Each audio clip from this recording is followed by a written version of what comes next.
Boa tarde, gente. Estamos começando com mais um Pode Dança. Eu sou Maurício Etz, aqui do meu lado está Patrick Carvalho. E, gente, sem palavras. Hoje Não, vou deixar o Trick falar, porque eu já estou até mais emocionado. Na verdade, é o dia mais esperado desse podcast, porque todo profissional que chega aqui fala desse cara, menciona esse cara, né? Idolatra esse cara. E a gente também, a gente tava esperando esse dia aqui, né? E eu ligando, Trick, cara, pô, cara, por favor. Mas ele vai achar sempre um tempo pra gente, como ele acha sempre, né? Para todo mundo que precisa dele, referente à dança, né? Pode dança, qualquer tipo de dança. Esse cara tá ali pra forrar pra gente essa cama. Vou deixar você anunciar. Não, cara, e tipo, tô falando sério, fico emocionado mesmo. E todo mundo que passou aqui, como você disse, fala dele dessa forma que você tá colocando aí. Ele pode... Pô, calma que eu vou receber. E ele sempre tá, ele é pra toda a obra. Você chamou, precisando, às vezes vai te dar um esporro, às vezes vai te... Mas ele chega, cara. A gente tá falando nada mais, nada menos, gente, do nosso querido Carlinhos de Jesus. Cara, agora quem tá emocionado por tudo, né? Pelo que vocês falaram, pelo que vocês são, né? Por toda uma história que a gente tem juntos. Você já reparou isso? A gente tem muita coisa em comum e tal. E realmente, quando você me chamou, eu fiquei tão incomodado que eu não podia nem falar contigo na hora, porque eu fico nos lugares... Agora eu desliguei, porque aqui tem som, tem imagem e tal. Mas tem lugar que é só o som e eu fico só monitorando, fica no vibrato, né? Aí eu fico aqui olhando e tal, e digo, vou responder ao Maurício. E fico, quando eu vou ver, já é 1h da manhã, 2h da manhã, eu vou dormir, ou estou num evento, não posso ouvir áudio e tal, e acabo esquecendo. Aí 2, 3 dias depois eu vou vendo, pinta um, eu posso ler, aí eu vou ver vem seguida, a barra, a rolagem, caramba, fulano, ciclano. E eu estava muito incomodado, porque eu queria... O Maurício é um filho, né? Você é outro...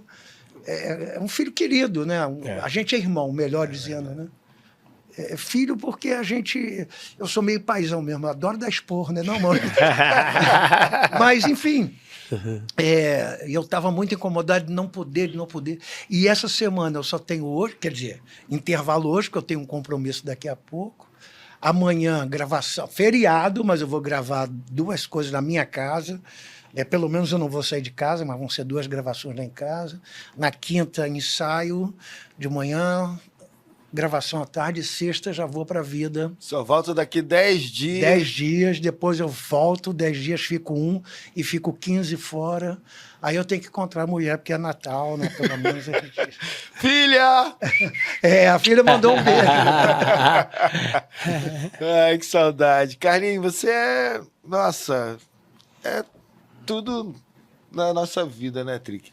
Eu tive a felicidade... Não, preciso dizer que vocês também são tudo na minha vida. Se não fosse vocês, a gente não estaria aqui hoje. Cara, é aquele lance, a gente vai... Entra na dança de salão, aí tem um nome já formado, aquele cara que, tipo, você quer conhecer, que não conhece. Daqui a pouco você tá trabalhando, daqui a pouco você tá dentro da casa do cara, daqui a pouco você tá dentro da piscina, daqui a pouco você tá, poxa... cara te chamando de filho. Cara, esse mundo é muito bom. Nossa, obrigado por tudo. Obrigado mais uma vez por estar aqui nesse nosso novo projeto. Fique à vontade. E a gente vai te dar umas catucadas aí, né? Mas antes de você dar as catucadas, eu queria falar, por exemplo, eu acho que é isso, né? A vida da gente, a gente nasce sem saber absolutamente nada, né? Cresce, aprende muito, mas morre sem ter aprendido tudo, né? Então a vida, eu acho que enquanto a gente respira no primeiro dia e respira pelo último dia, é uma escola em que a gente aproveita tudo. Eu acho que eu sou muito ligado à reciclagem, sem saber que era. Vou fazer uma analogia grotesca. Eu acho que se você tem um dom, se você tem uma coisa que você é forte, que você quer fazer, isso não quer dizer que você só vai fazer aquilo. Esse tua célula mãe, a tua célula principal, te abre caminho para tantas coisas, né? Hoje eu não só danço, até porque com 70 anos, eu não vou entrar na pista contigo nem com o Patrick, que tem 20 e pouco. Não é sacanagem, né? Vocês têm muito mais. Mas a gente vê tantos jovens com tanto vigor, com tanta coisa. Então, você abre o teu campo de visão para outras atividades dentro da sua célula núcleo, que é a dança, né, que você gosta de fazer, que você tem talento, que você tem capacidade, e você vai abrindo outros horizontes dentro da dança. Está aqui você com podcast, né? Vocês estão aqui hoje discutindo a dança. O que é importante, o que sabemos que muito tempo atrás não se discutia a dança. A gente só dançava, só queria dançar e cada um mostrar seus passos, sua dança. E aí, vamos discutir a legalidade disso, vamos discutir um sílabus, vamos discutir a permanência, vamos discutir a política da dança, né? E tal, enfim. Hoje eu acho que eu me sinto muito nisso. Do que eu posso fazer? Além de estar na pista, eu sempre pensei nisso. Mas hoje, com 70 anos, o que eu posso fazer além da pista? Muito mais, né? Porque na pista a idade vem chegando, os limites corporais vêm surgindo, claro.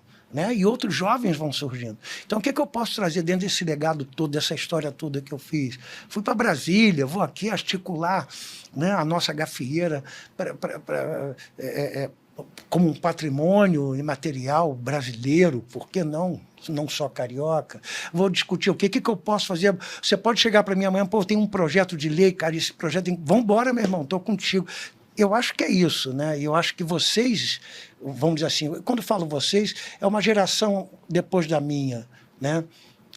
Já deram continuidade a isso, já criaram outra geração, já partiram, já exemplificaram e referenciaram outras gerações que estão aí, que a gente, né, fica preocupado de se está no caminho certo, puxa a orelha de um daqui, puxa a orelha de um, meu irmão, não é por aí, vem cá, então, porque a gente tem que manter isso vivo.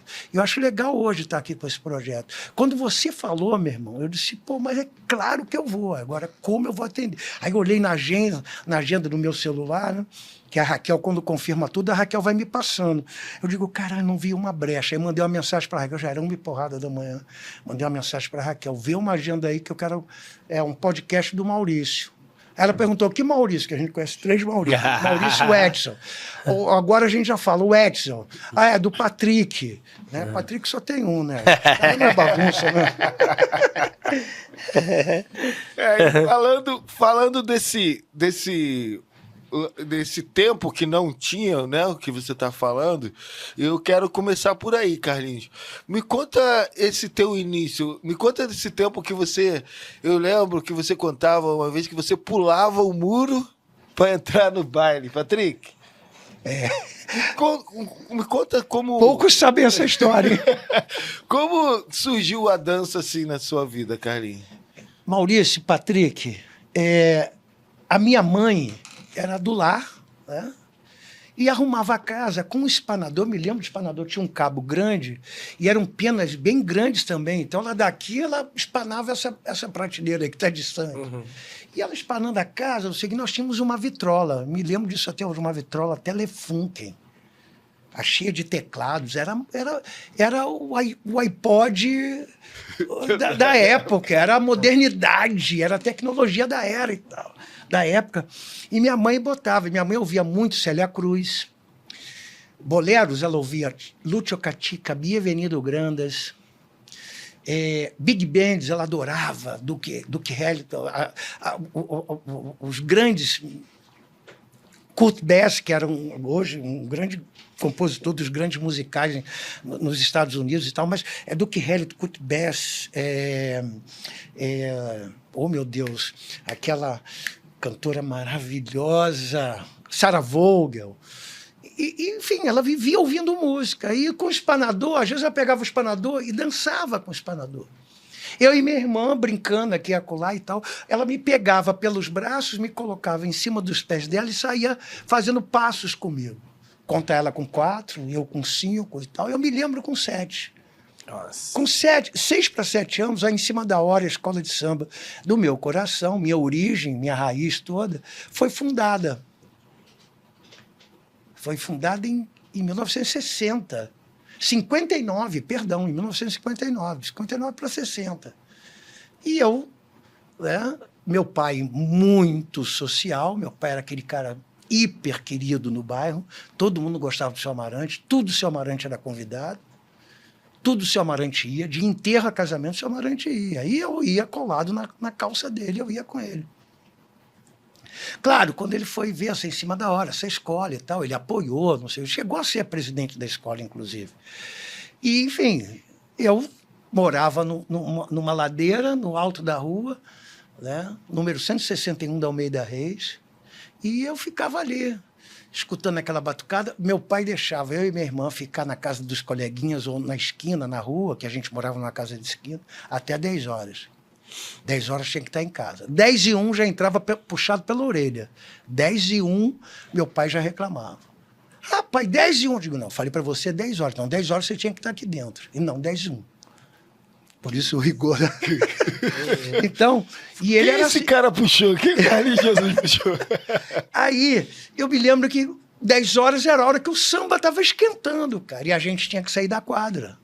Quer dizer, antes das 10. 5 para as 10 a gente tinha que sair correndo, porque subia a ladeira e ia para casa. E eu ficava deitado, eu chupava dedo. Até os 12 anos eu chupava dedo.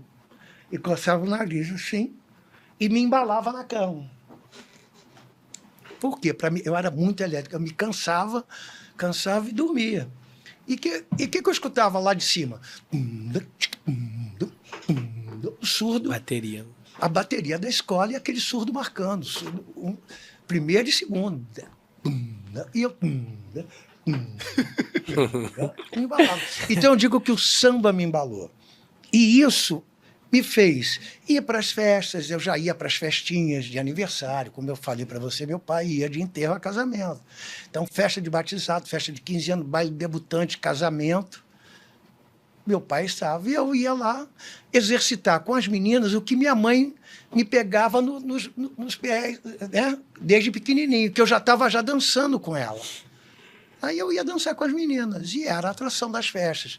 No final, todos os pais, os amigos dele diziam, pô, Amarante, olha, aniversário, olha, batizado, isso e aquilo, ó, leva o Carlinhos, leva teu filho, porque minha filha, as meninas... Então, quando eu chegava na festa, tinha o Clube do Bolinha, aqueles meninos tudo num canto da sala, assim, e as meninas todas ali, sabe cena de novela? Aquela cena de novela, Clube da Luluzinha, aquelas meninas todas... Quando eu chegava, era aquele frisson, aí eu ia lá, tirava uma para dançar, dava uma volta no salão, largava, pegava a segunda. Se tivesse 15, eu dava 15 voltas no salão, voltava para a primeira, segunda, terceira, 15ª, primeira.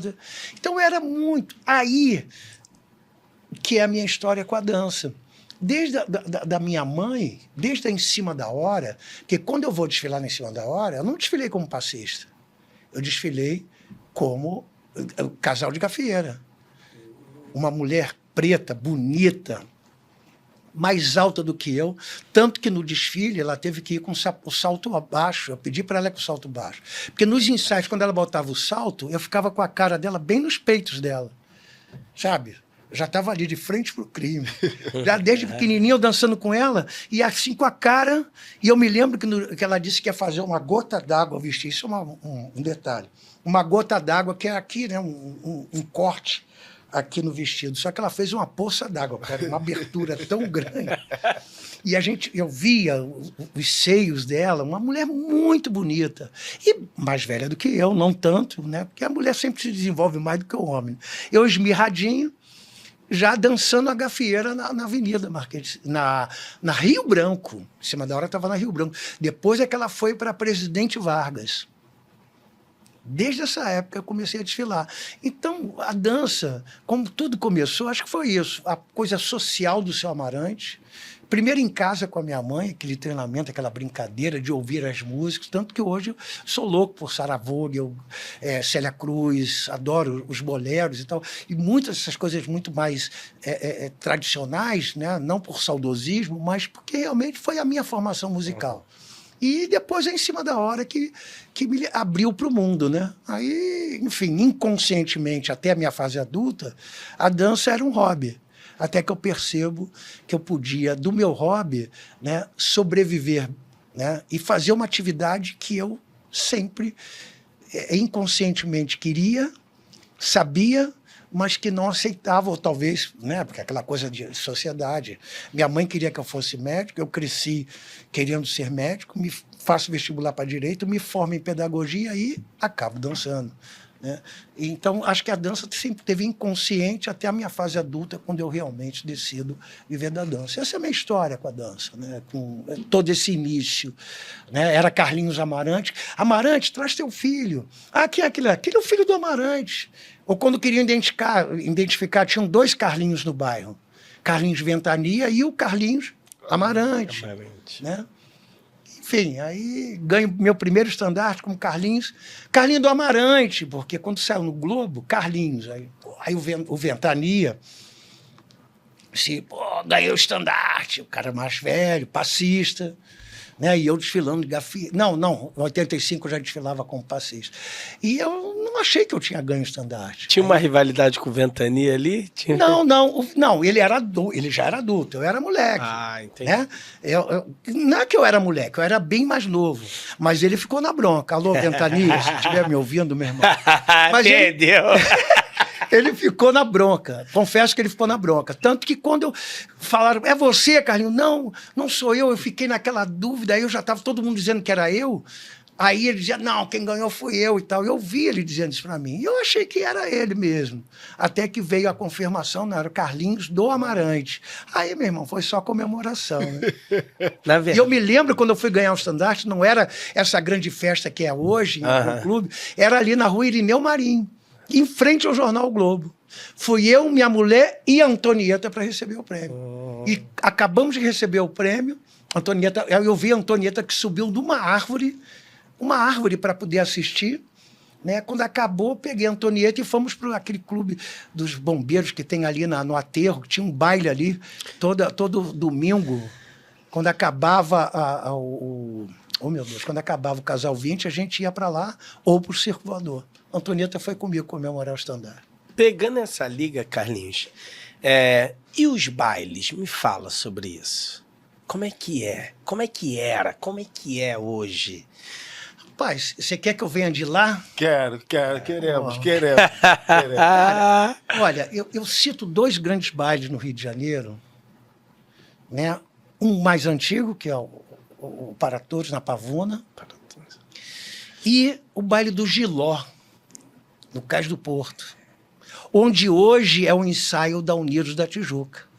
Ali tinha um salão, você imagina um armazém daquele, era o salão, cara. Sabe quando tem aquele quadra de boliche, né? Pode ter uma mesinha aqui, mas o que é grande? O espaço para o boliche. Patinação. Não importa se vai vender isso ou aquilo, a birosca que você vai vender um cachorro quente, não sei o que, é pequenininha. O que é grande? A patinação. Baile do Giló. Meu irmão, se tem mesa ou não tem, não interessa. Tinha uma pista. Você imagina um armazém, esses do Cais do Porto. Imagina um armazém desse. Sim. Você já entrou num armazém desse, você já olhou para um lado e para o outro, tem mais de 100 metros de extensão. Meu irmão, a pista do Baile do Giló era uma coisa monstruosa de grande. E lotada. Às quintas-feiras. Tinha o Baile do Giló. Sempre com boas bandas e tal. Mas era bom aquela época também dos bailes do Grape da Penha, dos Boêmios de Irajá, Vera Cruz, porque não Vera Cruz, que já era muito mais social e muito mais, né, regrado, a Estudantina, a Elite no seu apogeu. E esses eram os grandes bailes em que, democraticamente, você entrava em todos eles, qualquer um podia entrar. Não existia uma briga, você gastava dinheiro com tudo, menos com segurança, não era preciso. Entendi. Porque era um ambiente tão social e tão democrático, não tinha briga. Né? Músicas da melhor qualidade, bandas e um comportamento, uma atividade social, assim, como estou dizendo, não tem briga, não tem nada, e preto, branco, azul, amarelo, gordo, magro, alto, baixo, rico, pobre, ninguém tinha identidade ali dentro. Esse era o grande barato. Totalmente democrático. É o espaço mais democrático que existe. Né? Eu até sugiro aqui para a gente fazer uma gafieira no Congresso Nacional. Né? Vai funcionar muito melhor do que com aquelas cadeiras, mesas e tal, e aquela discussão.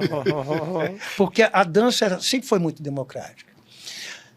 Eu atribuo ao surgimento das academias, o qual eu me incluo, claro, não é uma crítica, eu olho para o meu umbigo sempre, mas eu acredito que com o surgimento das academias, esses espaços foram perdendo público.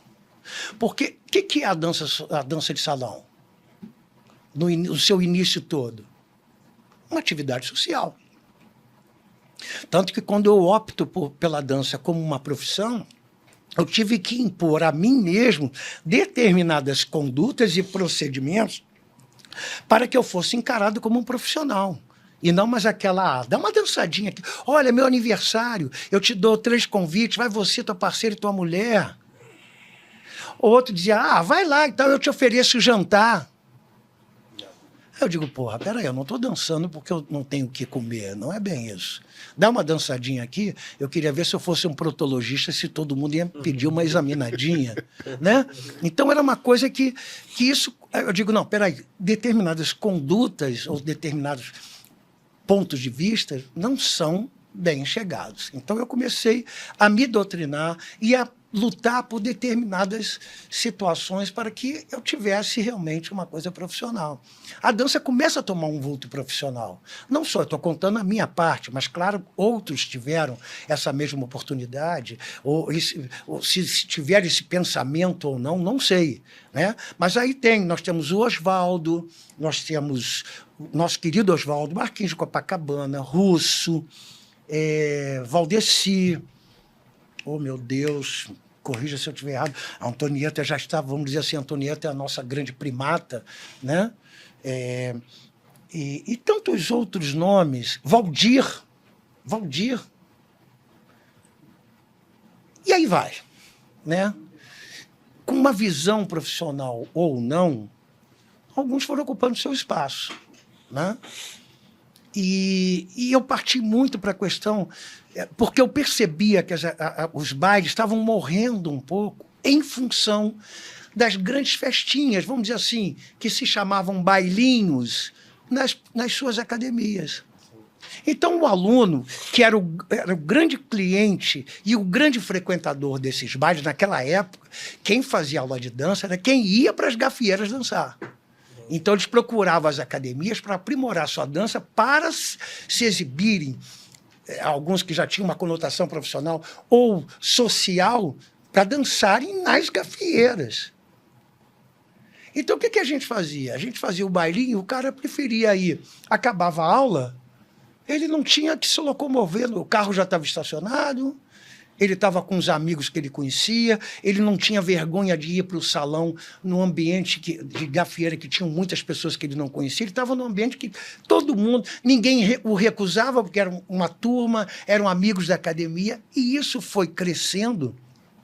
Eu me lembro que eu cheguei a fazer bailinhos e a gente pagava boa parte das contas do mês de uma academia com os bailes de todas as sextas-feiras. O baile mantinha, bem dizer, o básico do custo de uma academia pelo mês. Então, isso aí pronto, de 15 em 15, que eram os bailinhos, passou a ser todas as sextas. Todas as sextas, aí passou a ter sábado também, porque era o aniversário do Patrick. Vamos comemorar o aniversário do Patrick. Por que não na sexta? Porque o Patrick é cheio de marra, não quer comemorar antes. O aniversário dele é sexta, sábado, ele não quer comemorar na sexta. Quem faz isso? O Patrick. Entendeu? O Patrick não queria. O Patrick não comemora aniversário antes da data. Só depois de meia-noite. Então, eram coisas que foram tomando um espaço e uma abrangência social muito grande. Aí os grandes centros comerciais da dança, as gafieiras, foram perdendo o seu espaço, né? Então eu vejo a gafieira hoje, né, de uma certa dor no coração, porque esses espaços para se dançar a dois estão muito reduzidos. Hoje, uma referência que eu cito na cidade é a caxanga. Eu digo, você quer ver o que é uma gafieira, você quer ver o que é uma tradição da dança, você vai na caxanga. Vai ter baile aqui, vai. Não, ali é outra coisa, você vai também, eu posso até indicar, olha, você pode ir aqui, acolá e tal, você vai dançar na pista. Agora, uma gafieira, o espírito de uma gafieira, só existe um lugar no Rio de Janeiro hoje. o que eu lamento profundamente, não pelo meu amigo Bolacha, pela Caxanga, mas por não ter mais opções. Até porque se o Rio de Janeiro todo for para a Caxanga, aquilo vai estourar. Não dá. E a gente tem que abrir esses espaços para que a gente possa ocupar, voltar a ocupar, vamos dizer assim, como uma atividade sociocultural carioca. Né? Para que a gente tenha mais esses espaços. E hoje as gafieiras não existem mais, talvez com o seu verdadeiro resplendor e importância como antes. Né? E a gente precisa rever isso. E... Respondi, cara, me trava, faz isso assim para mim. Eu queria mais curiosidade. Carlinhos, como era o contexto, assim, no salão, nos bailes antigos, assim, o comportamento... Comportamento. Primeiro da vestimenta. Você não entrava de calça jeans. Não é que era proibido, era coisa da época. Você guardava a tua melhor roupa para o baile. Eu vou a um baile domingo no Vera. Então, se eu tinha sapato novo, eu só arranhava o sapato no dia da gafieira. A roupa, blusa de voal. Nossa, aquelas blusas de voal coladinha no corpo, que o botão, aqui o primeiro botão aberto, Eu sempre fui atleta, né? Então, eu sempre tive um corpo meio atlético. Então, porra, o dançarino, ele é vaidoso. Todo mundo que ia pro baile tinha essa vaidade. As mulheres, salto escarpão, de 10 no mínimo, 12 no mínimo, 12 a 15 era o salto das mulheres. Sempre com vestidos e tal. Você não via mulher de calça comprida nos bailes. E tanto que era uma coisa você observar. Você chegava na gafeira, você olhava. Você não olhava a cara da mulher. Você foi lá para dançar. Você olhava para a batata da perna. Aquela que tivesse a batata da perna mais torneada, é essa dança. E então você tirava a mulher pela batata da perna. Era um comportamento. Por exemplo, você rodava o salão, tinha ronda, você não parava. Talvez você fizesse um ou outro movimento, mas logo em seguida você saía. Ninguém cortava o outro porque o outro está parado. Era uma coisa que girava. Então tinha um conceito muito importante, respeito, uma frequência muito boa. Quando mais você vinha para a zona centro-sul, por exemplo, o baile do Flamengo, no Morro da Viúva, eu já dancei ali. Né? Então a frequência ali era muito mais da galera da Zona Sul. Né? Mas você ia para uma estudantina, para um elite e tal, você ia para o Minerva, o baile do Minerva. Helênico, você não conhece Minerva e Helênico, é o mesmo local. E tantos outros bailes, né? Você ia para o... Não vamos muito longe, vou fazer uma analogia. Baile do Casal 20, no Sírio Libanês, e Circo Voador. Então, eu ia com uma roupa para o baile do Casal 20. Muito raramente a Raquel ia comigo, mas quando ia, eu chegava, nós saímos dali, eu deixava a Raquel em casa, no carro mesmo, eu já trocava de camisa, já botava um outro tipo de sapato e tal, porque já era um outro entendimento, um outro grupo. Tanto que quando eu fui pela primeira vez de calça jeans no Circo Voador, uma aluna minha de aula particular fez um abaixo-assinado contra... né, usando o meu exemplo, porque não era comum. Você ia na estudantina, tinha lá os mandamentos. Né? Eu entrava de chapéu na estudantina, porque o Isidro permitia, mas eu subia a escada, quando eu chegava lá em cima, eu já tirava o chapéu e ia direto para a chapelaria, porque não era permitido. Mulher de calça comprida não era permitido. Mulher com torso na cabeça não era permitido. Né? Quer dizer, não era permitido, proibido, né? Mas ninguém ia porque era... Quando dizia que a mulher tinha que ir de calça comprida, não podia ir de calça comprida, é porque ela pudesse usar um vestido, porque a gente... Era uma característica, né? E uma cultura da época. Né? Então, isso era marcante. Há uma grande diferença. Não é saudosismo, também não é também uma pressão para que isso retorne, mas... Como era um clube social, uma atividade social, tinham regras. Algumas muito rígidas, confesso. Você ficava no meio, beijando mulher no salão, né, tua namorada no salão, vinha o cara e dizia, ops, É claro que isso hoje é natural. Eu com a minha mulher tocar New York, eu vou tascar-lhe um beijo na boca, porque é o nosso hino, vamos dizer assim. A gente se relacionou começando dançando New York. Então, é claro que exigia um rigor da época, muito compatível com a época, pelos padrões morais da época e tal. Hoje, eu acho que a gente deveria ter esse glamour de alguma dessas regras, não tão rígidas, mas só para manter o charme e a cultura da gafieira.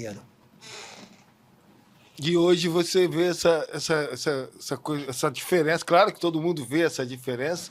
E o que você acha, assim?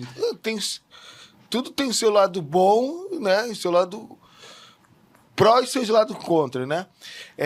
Eu vejo a evolução da gafieira em vários pontos, mas sinto saudade, e olha que não sou dessa época, tem histórias, mas sinto saudade de algumas coisas da minha época também.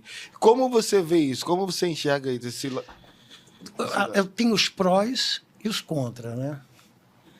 Eu vejo como essa atualização, essa modernidade, com muito bons olhos. Talvez com algumas restrições, né? Como a parte tradicional, que eu também não gostaria que voltasse. Acho que é uma coisa de se ajustar, acompanhar a sua época. Agora, o que não podemos perder, isso eu falo quando eu estou julgando algum casal, que na verdade eu nem participo, é na dança dos famosos, porque eu não participo de outro projeto de julgamento na dança, porque, enfim, a dança dos famosos por causa da visibilidade, não para mim, mas para a nossa dança, né? Eu me mantive ali, fui conselheiro por muitos anos, orientando logo no começo com o Fausto. Enfim, eu queria ver o que a gente vê. Na minha intenção sempre foi ver o que eu vejo hoje. Pô, tem um espaço para dança de salão na hora mais nobre, mais importante da televisão brasileira, que é visto no mundo inteiro. É a nossa dança de salão. Enfim, eu só acho que a gente tem que manter o DNA da dança. Por exemplo, uma coisa na gafieira. Na gafieira você não joga mulher pro alto, não tem panqueca, não tem repolho, não tem pastel, não tem... O que mais aí? Panqueca... Cabide, não tem nada disso. Ali é dança no chão. Então, onde você vê a dança? Onde você vê a criatividade do dançarino, né? Da espontaneidade e da improvisação do par, né? Enfim, isso eu sinto falta. Isso eu acho importante que se mantenha. Se você vai dançar samba, tocou o samba, a orquestra está tocando. Porque a dança de salão é isso, né? Você dança o que está ouvindo, o que está tocando. E nas gafieiras, pouco você via mistura de gêneros e movimentos, a não ser aqueles característicos.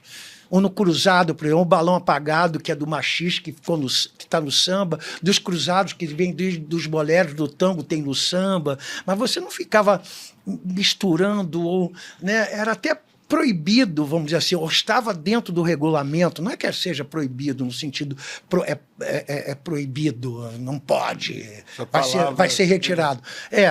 Mas algumas coisas que mantêm esse charme. Tinha um baile chamado, parece que foi ontem, não sei se vocês alcançaram, era um baile da imprensa.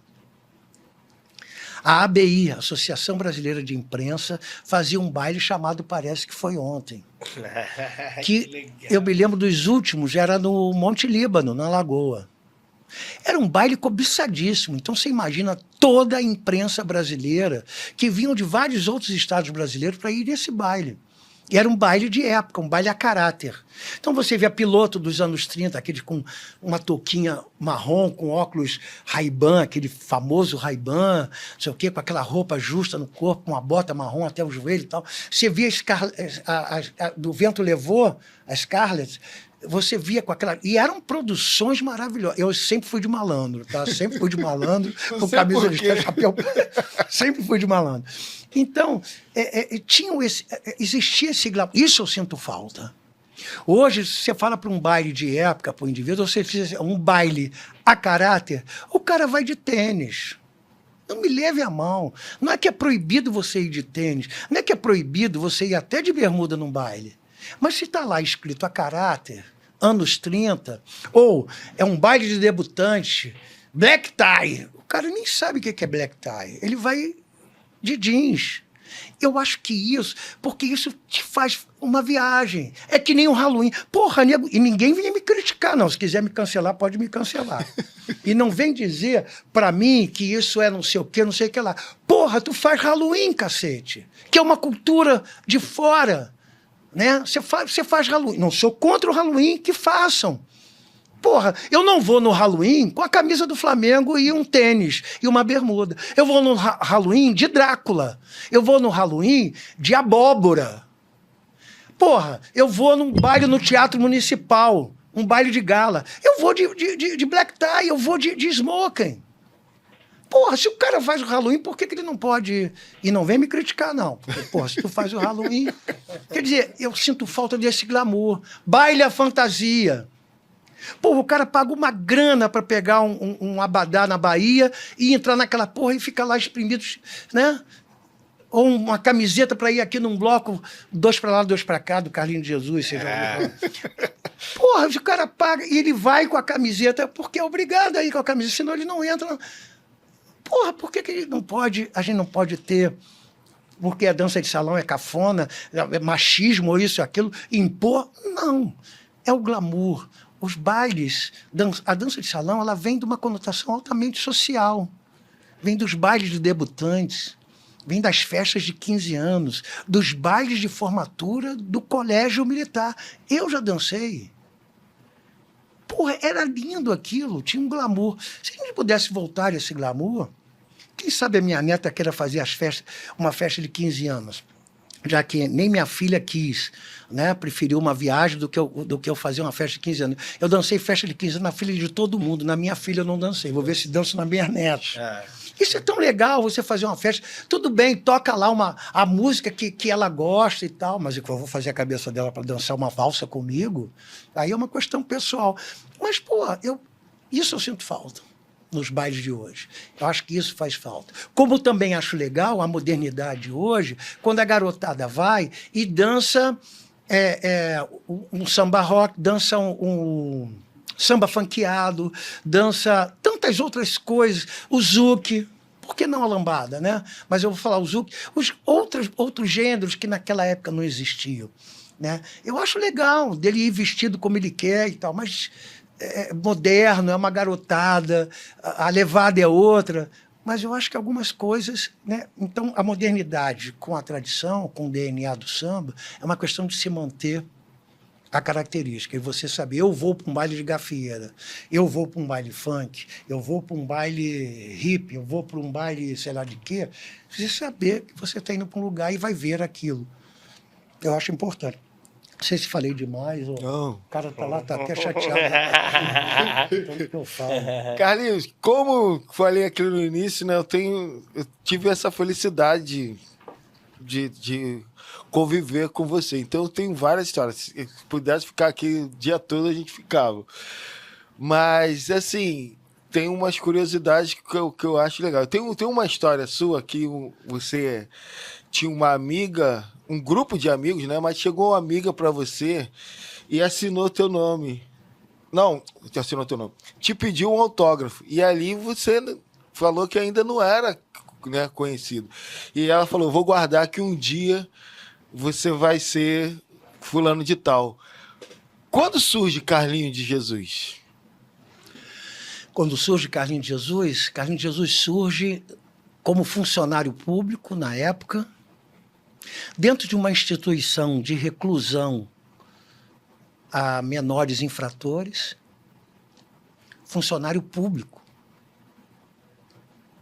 que de repente percebe que ainda não tinha, quando não dava a sua hora de sair na repartição, ele ia para o pátio, consertou um som, uma aparelhagem de som que estava lá poeirada, danificada há anos, faz uma vaquinha com os colegas de serviço, conserta esse som, volta a botar no pátio, eram 4 metros de altura que o som ficava, porque era um pátio com 258 internas e todas com distúrbio antissocial comportamental, né?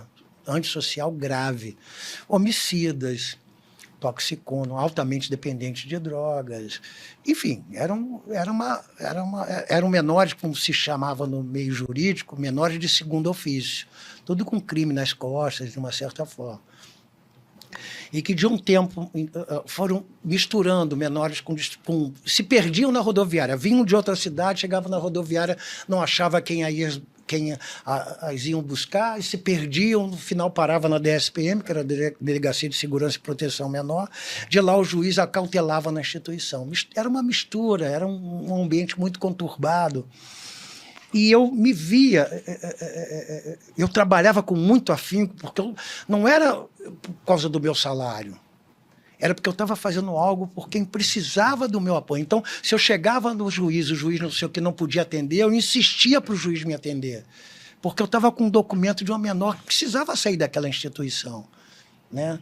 Então, eu sempre fui muito dedicado a esse trabalho. E quando eu chegava lá e via que a hora não estava ainda, meu Deus, falta 1 hora para eu sair. O que é que eu vou fazer? Eu vou botar música e ia para o pátio. E ficava dançando de cara para a parede. O som está aqui, eu ficava dançando, olhava para trás, ninguém me acompanhando. Algumas diziam, era professor Jesus. E o professor Jesus é maluco. Depois de um mês, 258 internas participando da atividade musical comigo. Aí eu comecei a criar coreografias para a festa do aniversário. Aniversário da... Não vou nem citar nome para uma questão ética. Aniversário da fulana. Mó menina, assim, com 3, 4 crimes na mão. Tinha menina lá que matou a mãe, porque a mãe transava com o dono da boca, que era namorado dela. Tinha menina grávida do próprio pai. O pai estuprou a filha e a filha estava grávida. E ela se batia na parede para matar o feto, né, para matar o bebê. Enfim, eram situações que eu precisava esparecer minha cabeça, cara. E a delas, que ficavam no pátio ociosas o tempo todo, à noite tinha motim. Era um motim por dia. E elas que incendiavam colchões, jogavam em cima a espuma incandescente em cima de funcionário. E, quebravam... invadiu. Quem ia encarar? Até a polícia militar chegar para impedir, pô, já tinha era funcionário, era menor interno. Então eu botava música e começava a dançar. No final de um mês e pouco, eu já estava com todos. Aí eu comecei a fazer era um mês de agosto, festa do folclore. Era muito comum. Aí eu digo, olha, vamos fazer uma festa afro-brasileira. Aí quem vai ser o Ogum, quem vai ser o Xum, quem vai ser não sei o quê. Aí eu ia no terreiro do meu pai de santo, pedia a ele as roupas de santo. Meu pai preparava as roupas, levava, pedia um atabaque. Aí pegava uma menina lá que sabia tocar, outro não sei o quê, mais o outro recreador. O assistente social tal sabe. Aí eu comecei a trazer a equipe técnica, que só recebia menor depois da porta do pátio. Eu comecei a trazer essas meninas, a equipe para dentro do pátio, não a menina fora do pátio para ser atendida. Vamos atender essas meninas lá dentro com atividade, né, musical e tal. Aí eu comecei a fazer a festa a doutora Raquel, a filha, chegou, quer dizer, ela nunca participou dançando absolutamente nada. Ela só ia para aplaudir. Você já imaginou, né? Que ela não... Mas toda a equipe técnica participava. Aí eu fui transferido para o setor pedagógico. Eu era do setor administrativo. Eu era o cara que levava a menor para apresentar o juiz. Eu era o cara que ia procurar o pai daquela menor, ou a família, para ir visitá-la na escola. Nossa. Tá? Meu serviço era muito mais externo. Aí, o que eles fazem? Me tiram do setor administrativo e me botam para o setor pedagógico. Ali, eu acho que o Carlinhos de Jesus surge. Ou seja, eu mudo meu curso, estava fazendo Direito na faculdade, mudo meu curso de Direito para Pedagogia, porque eu via no setor pedagógico uma forma de eu ascender, não artisticamente. Até então, Carlinhos de Jesus surge, mas ainda inconsciente, artisticamente falando, porque... Eu digo, não, eu vou fazer pedagogia, porque aqui eu posso chegar a chefe do setor pedagógico, chefe de setor, via uma ascensão profissional e posso fazer atividades lúdicas com as meninas. Cheguei à direção da unidade, não só do setor pedagógico, cheguei à direção da instituição. Mas aí já estava fazendo atividade de dança com elas. Enquanto diretor, eu despachava no pátio, que eu queria que a assistente social fosse para o pátio, por que eu vou ficar na minha sala? Então, eu ia, sentava num praticável lá, que era o palco que a gente chamava, 30 centímetros do chão, Então, estava na pose de lótus ali e tal, e ficava lendo os formulários e assinando. E muitas das menores chegavam, não sabiam nem ler, né? Isso aqui é o teu, ó. Estou apresentando teu documento aqui para o juiz, não sei. Então, elas ficavam menos ansiosas, viam que a equipe estava toda com elas ali trabalhando, os motins diminuíram e tal. Ali a minha ficha cai. Foi quando eu, por um motivo particular, eu comecei a ter um problema de tensão, de nervoso, de preocupação, ansiedade. Era a minha separação da minha primeira... Né, a mãe do Dudu, quando eu me separo, quando eu decido me separar. Uhum. E eu tinha um filho, né? Nós tínhamos um filho. E isso me causou assim... Eu fiquei muito mal. Eu digo, eu já sei o que eu vou fazer para ficar legal. Vou fazer dança, vou dar aula de dança. Porque vários amigos pediam. Pô, me ensina a dançar. Amigos era Maria da Conceição Tavares, aquela economista portuguesa, que falava palavrão pra caceta. Saad, na época, era ministro de artistas, muito jornalista, porque na época muito jornalista dançava. Tanto que meus primeiros alunos na academia foram todos jornalistas, muito mais o pessoal da área de comunicação. Aí eu digo, quero fazer algo para esparecer. Vou dar aula de dança para as pessoas que me pedem. Aí eu organizei uma turma, uma amiga organizou e tal. Fui lá dar aula, cheguei lá, tinha salgadinhos. Era uma festa, era um baile. Um baile. Aí eu me vi, como é que eu vou ensinar essas pessoas uma coisa que eu faço tão naturalmente? Estou falando isso no início dos anos 80. Eu digo, eu já sei, pedagogia e aquela história toda. Aí eu digo, não, esse passo aqui que eu faço, eu vou... Aí eu comecei a... Na faculdade eu aprendi a metodologia do ensino, né? Como ensinar. Pô, então eu vou ensinar, em vez de matemática, português e inglês, eu vou ensinar a dançar. Passo aqui, passo acolá, comecei a denominar isso e aquilo, sempre ligados ao cotidiano, porque quem fazia dança não era profissional de dança. Eu chegar para você falar um plié, vamos lá, um 8 para a esquerda, um 8 para a direita, mas vou chegar isso para Maria da Conceição Tavares. Yeah. Aí eu usava um discurso muito ligado ao cotidiano, né, das pessoas e tal. Eu comecei a desenvolver e tal. Aí no final eles botaram um negocinho no meu bolso, no final de uma semana. Aí eu olhei para aquilo, cheguei em casa, Raquel, já com a Raquel. Eu digo, Raquel, olha aqui que eles botaram. Metade do meu salário. Aí a Raquel, pô, Raquel, se tu fizer isso 2 vezes por semana, já tem um mês. Aí, 2 semanas, então. Aí eu me toco. Carlinhos de Jesus como profissional de dança. Aí começa a focar isso, né? Já me organizando, me estruturando, vou dar aula. Então, vou dar 5 aulas, 5 camisetas, um vidro de perfume dentro do carro. Né? A princípio era moto, na mochila e tal. Depois o carrinho eu já deixava no carro, a camiseta. Por isso que eu tenho um hábito de perfume. Porque uma vez um cara chegou para mim e disse assim, vocês só vêm aqui para ensinar, para sarrar minha mulher, beber meu uísque e deixar minha sala fedida. Aí eu digo, peraí, nunca mais ele vai reclamar de cheiro, porque eu nunca fui fedorento, mas eu vou usar um perfume, só vou beber água e não vou dançar com a mulher dele. É ele que vai dançar e tal. Ele que vai dançar. Eu comecei a raciocinar, a ver o que estava à minha volta. Né? Você não sei o quê, você é o quê? Peraí. Fui no Ministério do Trabalho, eu quero colocar na minha carteira profissional, profissional da dança. Eu sou o primeiro profissional de dança de salão, de dança popular, a ter registro em carteira reconhecido pelo Ministério do Trabalho. Naquela época ele chamava artista dançarino de show. Eu digo, ainda vou mudar isso aqui, de artista dançarino de show.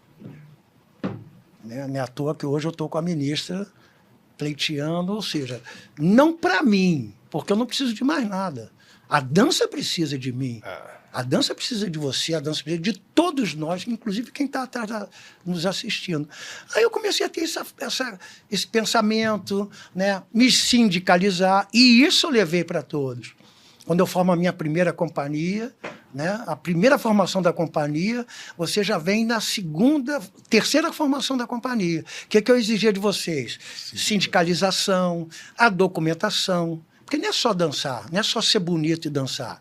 Você vai fazer um trabalho no exterior, o cara vai pedir... e aí, me passa um RPA. Porra, cara, o que é RPA? Porra. Né? Aí, ou seja, ter um CNPJ, deixar de ser CPF para ser CNPJ. Ou seja, deixar de ser pessoa comum para ser uma pessoa profissional. E tudo que um profissional exigia. Eu acho que foi a partir daí, quando essa ficha cai, quando eu vi que a dança mudou a vida daquelas internas, por que não mudar a minha? E eu estava mal, e foi o que mudou realmente minha dança. Acho que ali surgiu o Carlinhos Jesus. E depois de um tempo que eu comecei a trabalhar com dança e a instituição, é que eu vi que eu não podia continuar, porque chegou uma hora que o cara chegou, ó, 30 dias em Nova York. Eu já tinha tirado licença prêmio, licença sem vencimento, e eu não tinha como mais mandar atestado, porque nem eu sabia que eu não estava doente. Aí chegou assim, ó, FEM, 30 dias em Nova York. Aí cheguei para minha diretora, minha superior, e disse, diz Nova York, não dá. 30 dias é justa causa. Se você faltar 25 dias, você vai perder 25 dias, você vai receber 5 dias. Agora, se você, 30 dias, é justa causa. Eu digo, 30 dias em Nova York, com tudo pago. Aí cheguei pro contratante, olha, 28 dias em Nova York. 29º eu volto. O cara topou. Fui, voltei, recebi um dia de trabalho, o resto foi descontado. Aí, um tempo depois, eu digo, ou eu danço, ou eu continuo como funcionário público. Aí cheguei para Raquel e disse, olha, a situação é essa. Minha mãe e meu pai, você é louco? Uma estabilidade, funcionário público, tudo certo, cargo de chefia, etc. Entendeu? Status e... Ou dançar. Aí a Raquel foi a única, é isso que você quer? Tem certeza? Tô contigo. Foi realmente quem tocou. Maravilhoso. Um mês ela segurou a onda, no segundo mês a gente rachava tudo, né? A casa era tudo rachado, desde do condomínio ao telefone, fixo na época, né? E depois de 3 meses eu já estava entrando com a minha parte e hoje entro com tudo. Senti, mas voltando para isso que você estava falando, que eu fiz a pergunta, né, Carlinhos? Mas do teu boom, na minha cabeça, como fã, né, como te seguindo, foi a Elba? Foi a Elba. Eu já tinha feito, eu fiz cinema, fiz muito cinema, cara. Coisa que não é tão... As pessoas não têm noção. Eu tenho registro de ator, né? Mas eu sempre fui um péssimo ator. Né? nunca me achei ator. Eu já vi um filme seu, quer dizer, um filme Lambada é o filme. Lambada é o filme. Temístocles, né? Aquele filme eu comprei um apezinho, né? Deu para comprar um puxadinho. O que acontece? Eu me via no meio artístico, eu era convidado para tudo, não por ambição, eu quero ser ator, não. Né? E no cinema aconteceu muito isso. Depois vem a televisão, o Chico Anísio me adorava. Né? Então o Chico me chamava para uma porrada de coisa. O Sherman me amava. O Chico gostava de mim, mas o Maurício Sherman me amava. Ele gostava. Além dele ser um cara de dança, entendeu? Fizemos muita coisa junto com o Sherman. Tudo. Ele adorava, ele amava a dança. Ele amava a dança. Né? Então, essas oportunidades, esses convites surgiam. E eu fui fazendo. Fiz muito cinema. Depois teatro. Né? Televisão eu fazia participações, aí eu já era o Carlinhos, né? Mas isso surge muito, quem foi minha vitrine, porque até então uns me chamavam de Carlos, outros me chamavam Jesus, Antonieta, Jesus, né? Tanto que o meu primeiro crédito era Carlos Jesus, meu primeiro e meu último nome. E eu começava a fazer outras coisas, mas assim, tipo para ganhar uma grana. Fiz show com João Nogueira.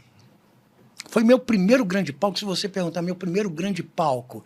Luz, palco, música ao vivo, e eu ter que entrar, João Nogueira. No Clube do Samba, quando era na Barra. Né? Pra você ter uma ideia, minha carteirinha de sócio do Clube do Samba era número 71. 71 só, não é 171, mas 71, 71. Eu me lembro disso, de uma carteira, enfim. Mas era coisa de curtir a noite, de dançar e tal. Aí chega Regina Miranda me convida para dar aula. Não, aí eu já estava trabalhando com dança. João Nogueira, muito show. Depois tinha um projeto chamado Palco Sobre Roda. É um caminhão Scania Vabis que ia lá para a praça em Vila Kennedy. Pum! Abria a lateral, era um palco. E a gente fazia números de dança. Depois eu fiquei responsável. O cara me falou: você não quer ficar responsável pelo corpo de baile? Sempre que tiver dança, eu vou te solicitar. Aí eu dançava com a Antonieta ou com a Liginha. Chamava o pessoal de dança, Valdir, não sei o quê e tal, a galera da época para dançar nesses eventos. Mas até então eu não me via como profissional. Aí surge a Elba, isso em 1984, 85. Foi quando eu fui dar aula para o Edson Celulari, a Regina Miranda, coreógrafa. Disse: pô, eu queria que você desse aula de malandragem, né, uma preparação corporal, de movimento, para o Edson Celulari. Aí eu fui lá para dar aula para ele. Aí, malandro, aí, olhar de viés, qual é, malandro? Aí, ó, o seguinte, que o malandro não aponta você. Aí, faz aqui, ó. Pô, pode estar jurado de morte, malandro. Aí, qual é, cara? Né? Sujeira, deixa de papo furado. Aí o Rui Guerra, eu acho que isso é a maior coisa da minha vida, assim, profissional. Aí o Rui Guerra e o Chico Buarque, que era o roteirista, o mentor do filme, estavam passeando no set de filmagem, reconhecemos que já estava todo o set pronto. Que a Ópera do Malandro toda foi filmada dentro do pavilhão de São Cristóvão. Tudo que vocês veem de externa é tudo lá. A queda do muro, da fachada da tinturaria, da boate, sei lá o que dizava, a ladeira dos malandros subindo a ladeira, tudo era cenográfico. A única cena externa é a da abertura do filme. Tum, tum, tum. Eis um malandro. Que eu, bem dizer, fiz aquela coreografia e tal. Foi a única externa e foi a última cena do filme. É a primeira, é a que abre o filme e a última a ser gravada. É foda. Uhum. E ali eu conheci a Elba durante as filmagens da Elba. Aí a Elba me chama para dar aula para ela. Eu vou dar aula para ela. Ela morava no Leblon. Aí, 2 anos depois, ela me chama para fazer parte de um show dela. Aí o Lenny Dale, famoso, querido Lenny Dale, o Lenny Dale me barrou. Dizzy Croquettes. O Lenny Dale me barrou. Mentira, que dança de salão. Assim. Ele era americano e falava português. Que dança de salão, nada disso. Que dança de salão, você é cafona. Ele era coreógrafo da Não, ele era Lenny Dale, ele 9 entre 10 estrelas. Era preparação, coreografia, e quando não, era muito amigo do Lenny. O Lenny podia não ser nada naquele show, mas ele dizia se... que dança de salão, naquela época, ele era o diretor, se não me engano, ele fazia a direção do espetáculo dela. Ou direção geral, ou direção de movimento. Como é que ele falou, Carlinhos? Não, que dança de salão, nada de dança de salão. E me barrou. 85. Aí veio 1989. Diretor Jorge Fernando, Elba Popular Brasileira. A Elba já fazia aula comigo há 4 anos. Só que a Elba era muito doida, muito doida. A agenda dela é muito doida. A Elba é a artista que mais trabalha nesse país, meu irmão. Ela faz 2, 3 shows por dia. Naquela época, ela era avião para cá, jatinho para lá, e a Elba fazendo show, cantando. A Elba fazia muito show. Então, você trabalhar com a Elba, você ganhava na quantidade. Além dela pagar bem, alô, Elbinha, além da produção dela pagar muito bem a tua participação, né, você ganhava na quantidade. Então eu ganhava muito bem com a Elba. E a Elba foi a pessoa que chegou assim, com você, balé, ela apresentava, e com vocês, meu professor, eu tinha uma apresentação diferenciada dos outros 3 bailarinos. O que os deixava, né, de porra. E eu muito sem graça, porém feliz. E ela dizia, e o meu professor, Carlinhos, ela que deu essa contação, Carlinhos de Jesus. Carlinhos de Jesus. Aí o povo vinha embaixo, né? Porque a gente tinha uma participação muito forte na dança. Ali foi a minha grande vitrine. Então, quem conhecia Carlos Jesus, ou como a Antonieta chamava, Jesus, ou o cara do chapéu, aquele cara do chapéu, porque eu usava, sempre usei chapéu. Filho Não, o filho do Amarante não. Amarante não. Só que era de Cavalcante. Aí eu já tinha ganho o estandarte de ouro em 85, e em 85 eu não usei Carlinhos Amarante. Não é que eu tenho um arrependimento, mas hoje eu podia ter feito uma homenagem ao meu pai. Né? Mas virou o Carlinhos de Jesus. Mas era o Carlos Jesus, ou o cara do chapéu, ou Jesus. E eu só era conhecido no reduto da dança de salão. Só os dançarinos e quem frequentava baile. Com a Elba me leva... A estreia foi 2 de junho de 89, no Palace, em São Paulo, que nem existe mais. Foi numa sexta-feira, no sábado. E naquela época o cara fazia crônica no baile e saía no jornal de domingo no máximo. Chegou no domingo, eu quebrei meu pé na sexta. Procuro Veríssimo. Oh, meu Deus, como era o nome dele? Eu sei que é Veríssimo. Luizinho Veríssimo, não sei. Alguém para me substituir, porque tinha que ter o mesmo corpo, por causa do figurino, etc, etc.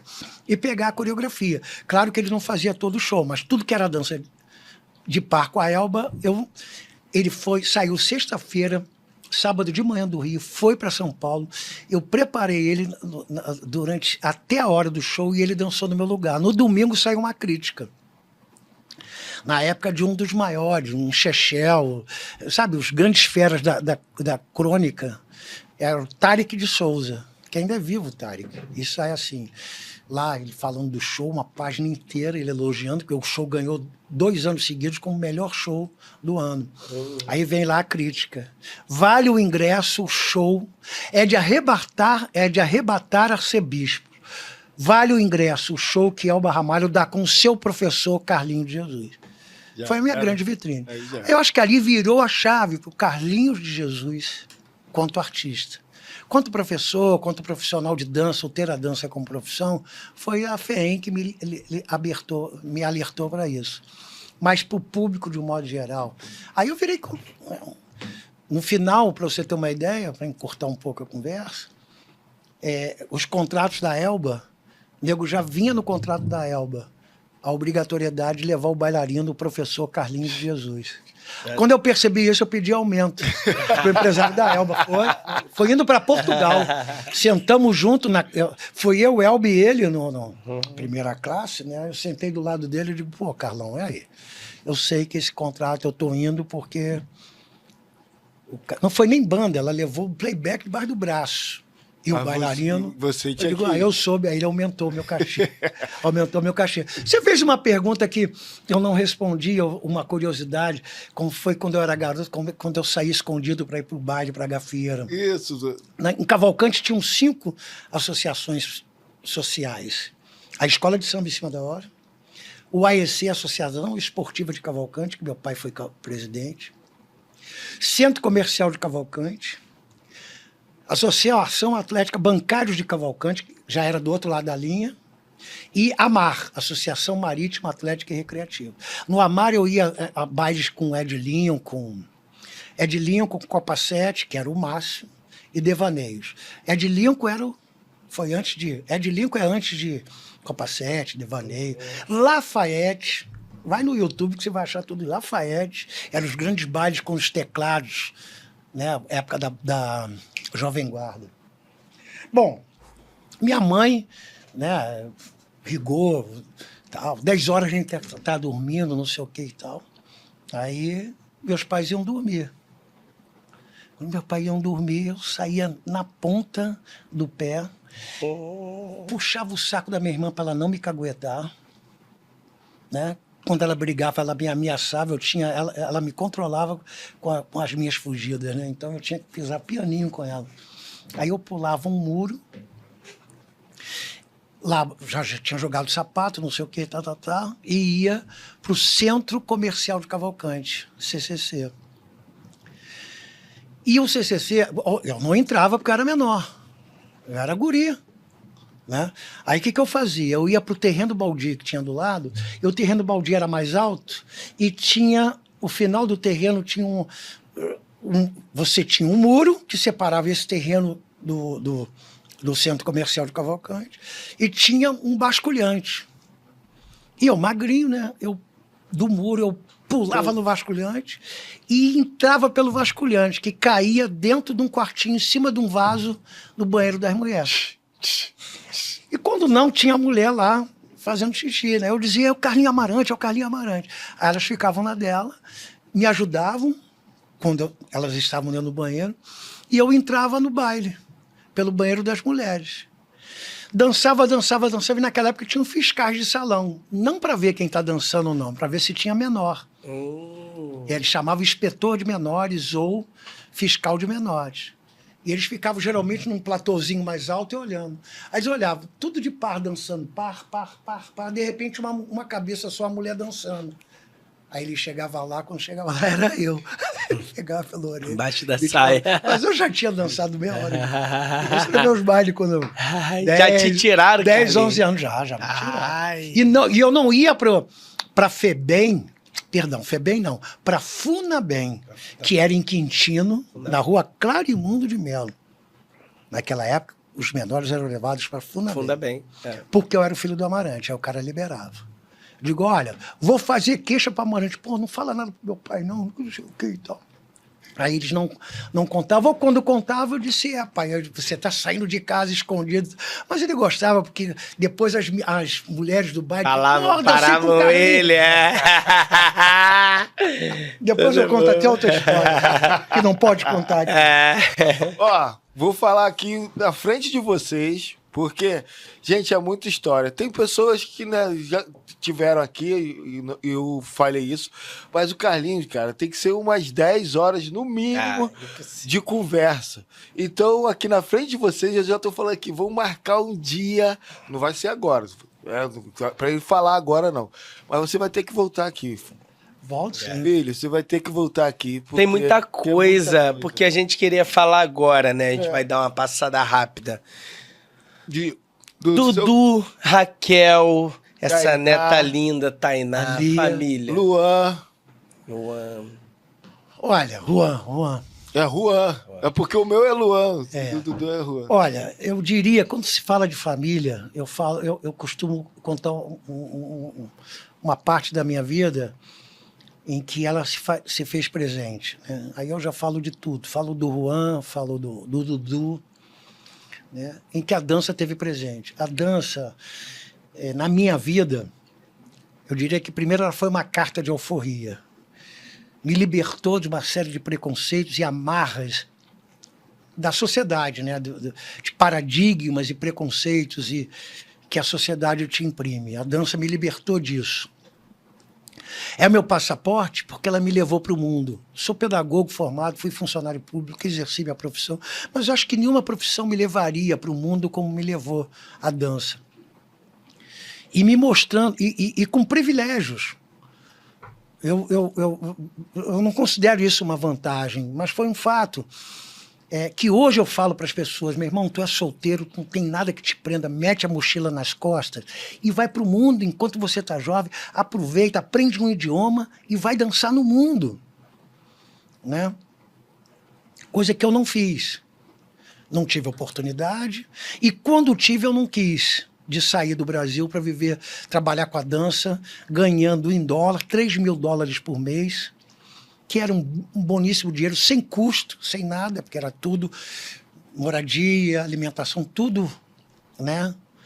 Para morar na Itália e trabalhar com dança. Eu não fiz isso. Então, hoje eu aconselho isso. E nem considero uma vantagem, né? Porque foi uma questão de opção e pensamento na época.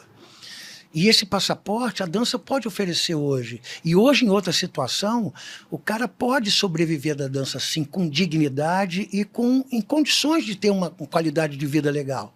Desde que ele se organize, desde que ele se prepare. E eu acho que a dança também me trouxe essa consciência profissional. E se não fosse ela, eu acho que eu não teria organizado a família que eu organizei hoje. E se não fosse a família, eu não teria chegado onde eu cheguei hoje. A Raquel é fundamental na minha estrutura, na minha vida, no que eu segui.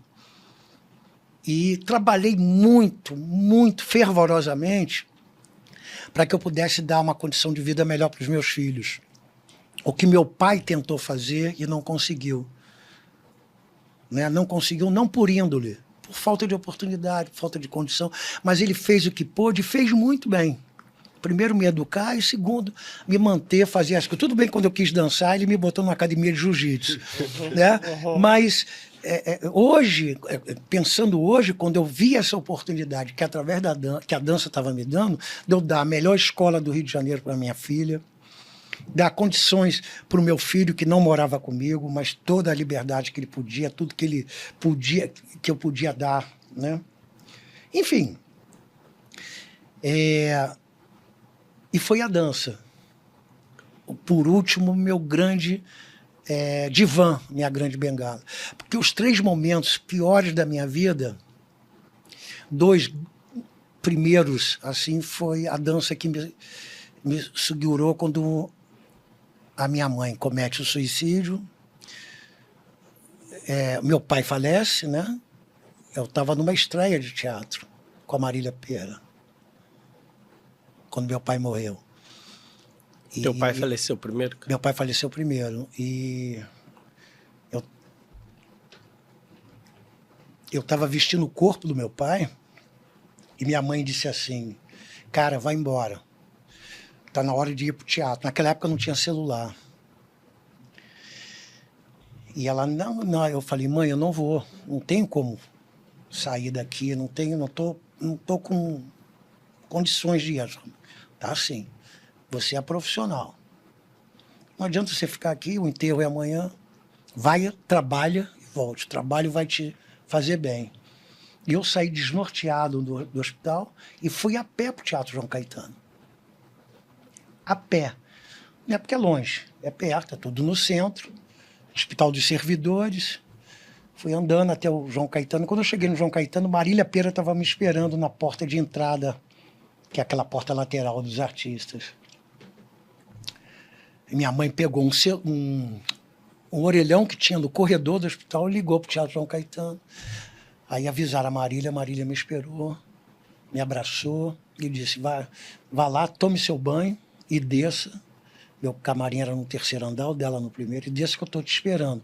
Hoje o espetáculo é para o seu pai e você tem que entrar em cena, porque o artista tem que entrar em cena.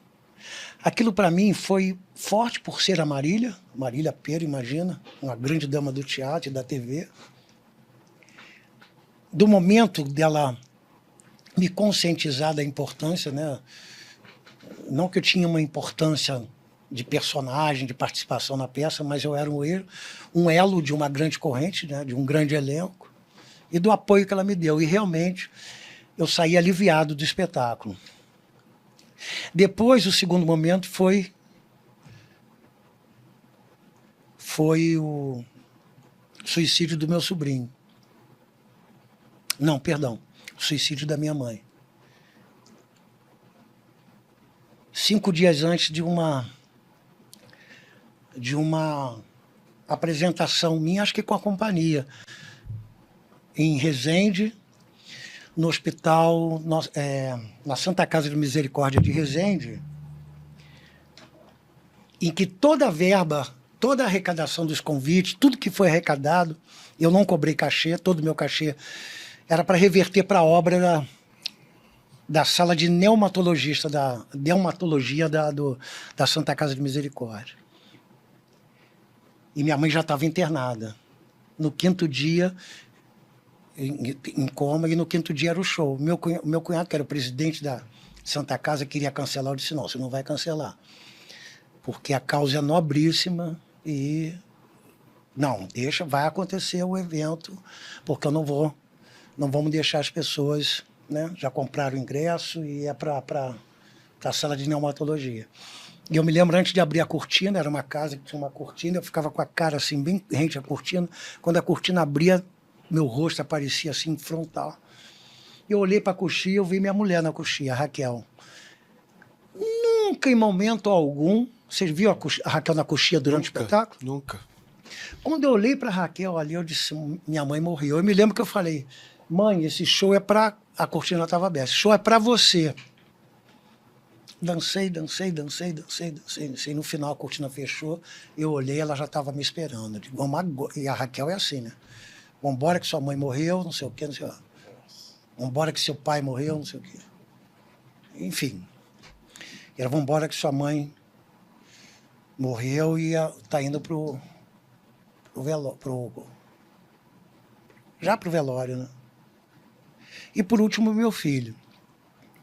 Não que a dor tenha sido maior ou menor, mas completamente o inverso da ordem natural da vida. Da ordem natural. Foi doloroso e eu estava viajando. Eu com a Sheila, Raquel estava comigo, Chocolate estava nesse evento, do nosso querido Giovanni Monteiro, lá de Londres. Caxias do Sul. Caxias do Sul. Caxias do Sul, Giovanni Monteiro. E quando eu cheguei no hotel, o telefone toca, eram 4 horas da manhã. E a menina estava falando comigo, o Dudu ainda estava vivo. E quando ela estava falando comigo, o médico chega para ela e dá a notícia, e eu ouvi o médico falando com ela. E ela fica muda, começa a chorar. E eu recebi a notícia, ouvindo pelo celular. E a dança estava presente. Então eu digo que a dança, cada um tem uma história, cada um tem seu relato, mas a dança nos fortalece muito.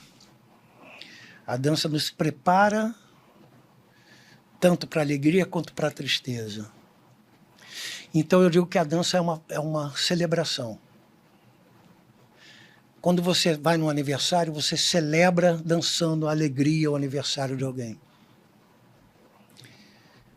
E seguindo já o ritual dos nossos ancestrais africanos, né, dos curufins, né, em que se festeja e se canta, e se bebe, e se dança diante do caixão, né? É uma origem, né, se não me engano, banto, mas genuinamente africana. E eu acho que eu herdo isso dos meus ancestrais, inconscientemente, porque eu sempre celebro não só a vida, mas celebro a morte também, dançando, né? Porque sempre que as maiores perdas da minha vida eu tinha que estar dançando, 5 dias depois a companhia teve que dançar num evento dos Emirados Árabes, que eu cancelar isso por qual motivo que tivesse, a complicação que foi, eu não podia, né? E eu estava lá celebrando e dançando, foi primeiro show depois da morte dele. E por aí vai. Então, eu deixaria aqui uma mensagem de que tratem a dança com a dignidade que ela merece. Encarem a dança não como uma atividade financeira, uma coisa que vai te trazer recursos. Sim, você vai sobreviver disso. Organize-se, profissionalize-se, né? Prepare-se, porque ela merece e ela exige, é uma grande demanda, vamos dizer assim, de quem vive da dança. Se organizar, se preparar, se estruturar, para que ninguém peça para você dar uma dançadinha como se fosse uma coisa banal. E não venham, que não venham com menosprezo ou te expor a uma situação vexatória porque você é dançarino. Não, muito pelo contrário. A dignidade da dança está tanto para o médico, quando é chamado de doutor, para o advogado, quando é chamado de doutor, para o professor acadêmico, universitário, quando ele... Ou seja, o título dançarino tem a mesma dignidade, o mesmo respeito e espaço do que qualquer outro título. É isso. E eu não podia deixar de estar aqui diante de vocês, que são 2 referências, né? O Patrick inteligentemente conduz muito bem a vida profissional dele. Tem outras atribuições dentro do cenário da dança. Tem voz, o que é muito importante. Você, Maurício, tem voz, tua postura. E, acima de tudo que vocês têm, talento. que não é tão suficiente para a gente sobreviver. Quantos talentosos estão aí? Uhum.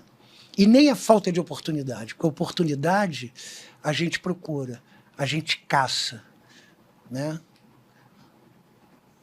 E você, estava no lugar certo com a pessoa certa. Não, ele foi para o lugar certo, ele se encontrou com a pessoa certa. Não é esse lugar ou essa pessoa que vem até você. E eu acho que vocês hoje buscam isso. E são uma voz dentro da dança, está aqui o canal Pod Dança, e está abrindo esse espaço para que a gente possa se manifestar. Tantos outros que aqui estiveram. Meu agradecimento pela citação. É claro, essas pessoas estão aqui, conviveram comigo, então meu beijo no coração de cada um. Né? E que a gente dance. Por quê? Pode dança. Obrigado, Carlinhos. Obrigado mesmo. Obrigado por tudo.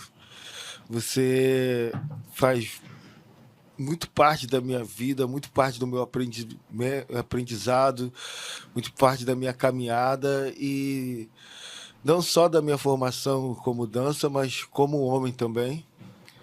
E como eu digo, você foi um pai mesmo para mim.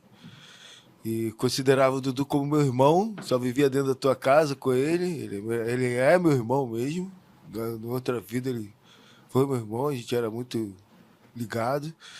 E você sempre um cara que olhava para ele e olhava para mim querendo ensinar a mesma coisa, entendeu? Querendo ensinar. Então, obrigado. Mais uma vez, muito obrigado. Filha, obrigado por tudo também, filha. Tainá. Um beijão. Aquela família maravilhosa lá. Que saudade. E hoje a Lia é a caçula da família. Hoje a Lia que manda em tudo. É que manda em tudo. A Lia e o Lunga. É verdade. CJ, obrigado, sem palavras. Essa coisa que a gente fala que se hoje a gente tem uma cama para deitar, foi você que forrou isso pra gente. É verdade, é isso. A gente tem hoje a dança do samba, a gafieira, como profissão, foi você que foi lá e lutou, né, por tudo isso pra gente. E pode ter certeza que a gente vai dar seguimento a tudo isso, porque a gente tem essa tua escola de vida, de homem, de profissional, de parceiro, de irmão, de pai. A gente vai seguir tudo isso, né? Que nos olhem com o respeito que merecemos, né? Com a dignidade que merecemos. E com o talento que é merecido. Obrigado. Obrigado. Valeu!